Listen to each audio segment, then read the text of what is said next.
Japan has one of the lowest obesity rates on the entire planet. Less than 4% of the population is obese. The United States is at 43%. The UK is at 28%. And scientists have been trying to explain this gap for decades. They've studied genetics. They've studied lifestyle. They've studied culture. And every single time, the research keeps pointing to one thing.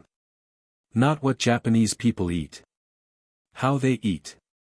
So I decided to stop reading about it and actually live it.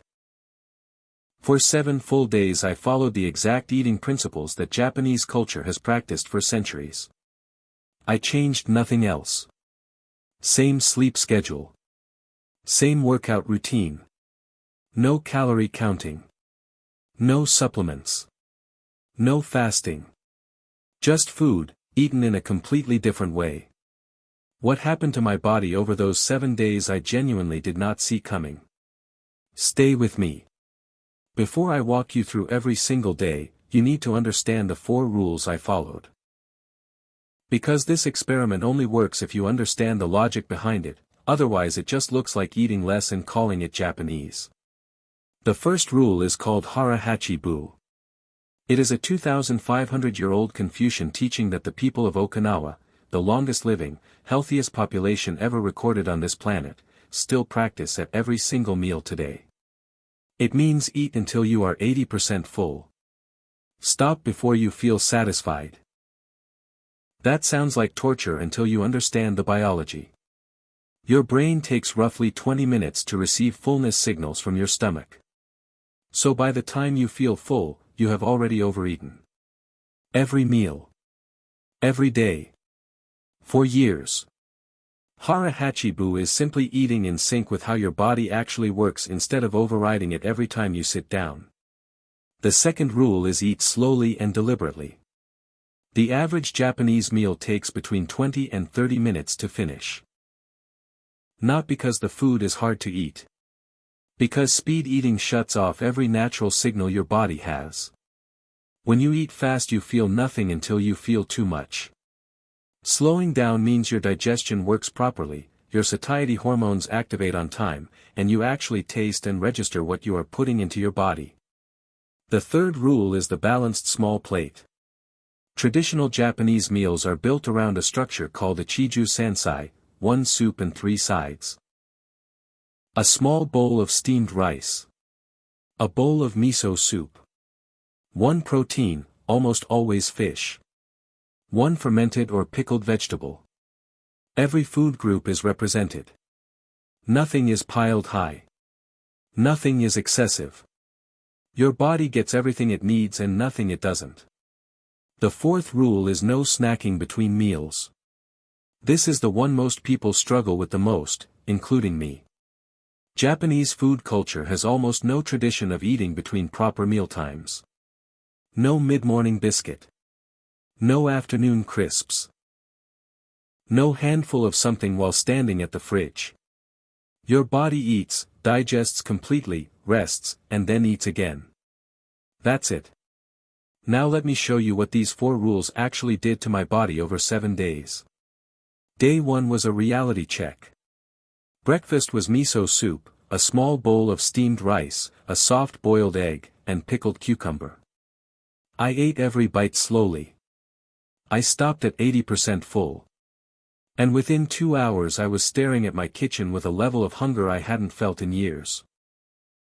Because I had genuinely forgotten what normal hunger felt like. My body was used to constant snacking, large portions, and eating fast. Removing all 3 at once felt like pulling the floor out. Lunch was grilled mackerel, rice, edamame, and green tea. Small. Balanced. Slow. I finished it and sat there expecting to feel cheated. I didn't feel full in the way I was used to, but I also didn't feel the hollow uncomfortable hunger I expected. That evening by 9 p.m. I had a low-level headache and my energy was flat. My body was adjusting. Day 2 was still a struggle mentally. The afternoon craving for something, anything, between lunch and dinner was loud. But something happened after dinner that I didn't expect. I wasn't bloated. I sat on the couch after eating and I felt light. That heavy, uncomfortable, overfull evening feeling that I had completely normalized as just what happens after dinner, it wasn't there. And that small thing changed something in my head about what this experiment was doing. Day 3 is the day everything shifted. I woke up and my head was clear before I'd had a single coffee. That thick foggy groggy morning heaviness that I'd accepted as normal, completely gone. I felt awake when I opened my eyes, and that almost never happens. My meals felt natural for the first time. Eating slowly wasn't a rule I was enforcing anymore, it was just how I was eating. Stopping at 80% didn't feel like restriction. It felt right. Like my body had been waiting for permission to stop and I was finally giving it. Day 4 delivered the moment that convinced me this was real.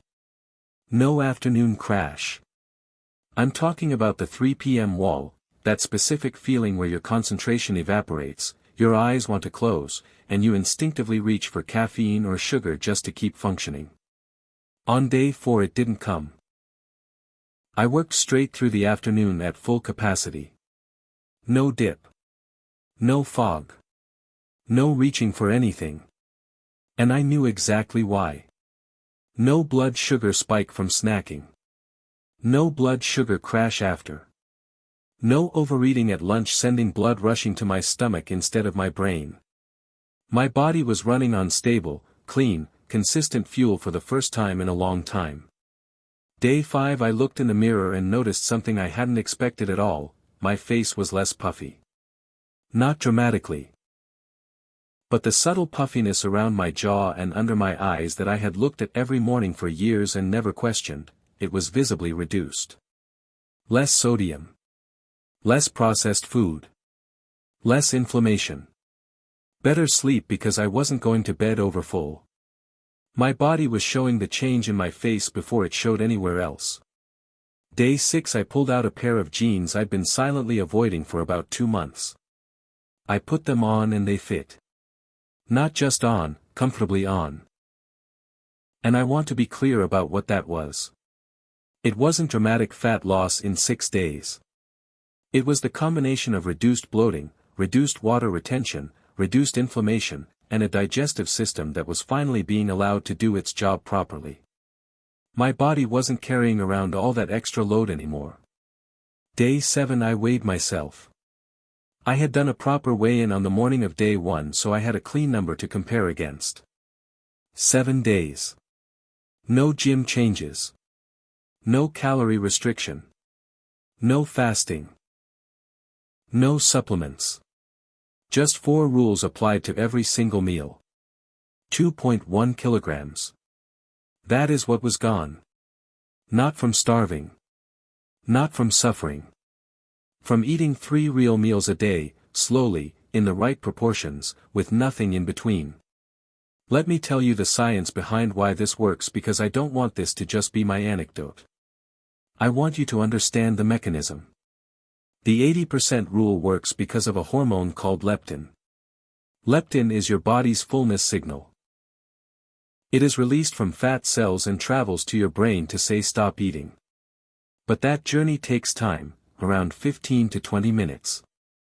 Every time you eat fast and eat past fullness, you are outrunning that signal. Hara Hachi Bu is just eating slow enough for the signal to actually arrive before you've already gone too far. The no snacking rule works because of insulin.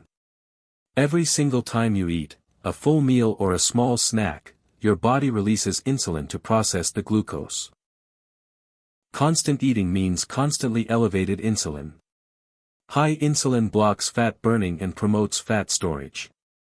It is a direct hormonal switch. Giving your body 3 to 4 hours between meals lets insulin drop completely, lets blood sugar stabilize, and allows your metabolism to burn stored fuel instead of constantly processing incoming food.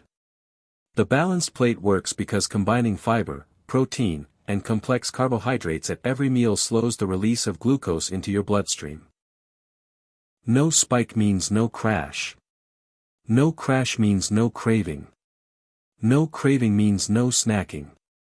The whole system reinforces itself. It is not a diet. It is a biological framework that human bodies were designed to operate inside of, before processed food, before portion distortion, before eating became a background activity we do while doing something else. Here is what I want to leave you with. After 7 days of this, I am not going back to how I was eating before. Not completely. 3 of these 4 rules I am keeping permanently because the way I felt, the clarity in the morning, the energy in the afternoon, the lightness after meals, the quality of sleep, that is not something I am willing to trade back for the convenience of old habits. The 80% rule and the slow eating are now just how I eat. I don't think about them anymore. The no snacking rule I hold to on weekdays. The balanced plate I build naturally into my meals without rigidly following the exact Japanese structure every time. If you want to try this yourself, you do not need to find a Japanese grocery store. You do not need specialty ingredients. You need smaller portions. You need to slow down. You need a protein, a vegetable, and a carbohydrate at every meal. And you need the discipline to eat nothing between those meals. That is the entire system. It works because it has always worked. 125 million people in one of the healthiest countries on earth are the proof. If this video opened your eyes to something, share it with one person who needs to hear it.